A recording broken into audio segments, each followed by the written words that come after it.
of questions about resumes and is there a perfect resume, or how do I improve my resume? So what I would like to offer today is some ways that you can test drive your resume, right? So the first test of a resume is, are you getting to a second stage? Are you getting a phone interview? Are you getting an in-person interview? Are you getting a response, right? So when you're applying for something, is the resume working sufficiently to get you the next phone interview or an in-person interview, to get you to the next stage, right? That's a key that gets you into the door. That's sort of a calling card that gets you into the room. It gets you to the next stage. So that's one test.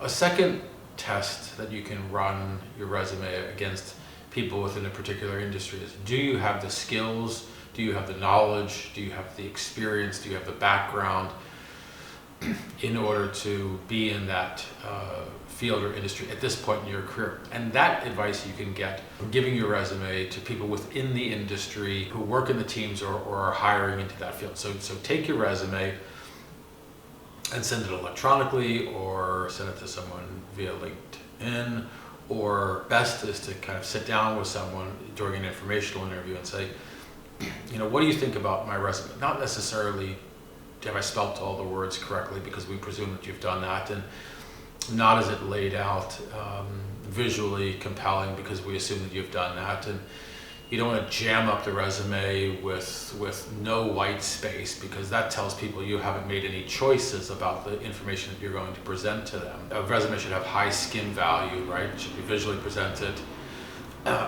generally chronologically organized by education, professional experiences, tactics, right?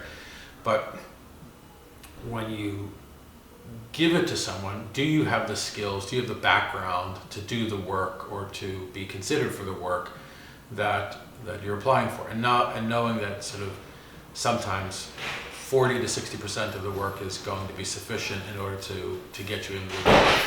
But the resume will help you, that conversation will help you know what additional training you need to get in order to be there. The third is, test it with peers, test it with friends, test it with family members. What kinds of stories are people telling you? So the resume is a summary of where you want to go, and then you can get feedback from people. So it's often that feedback, that test drive, that is going to be more helpful to you in assembling a range of resumes. So think about the resume as an ongoing work in progress, and think about how you can test drive it. That's the thoughts for today. Good luck.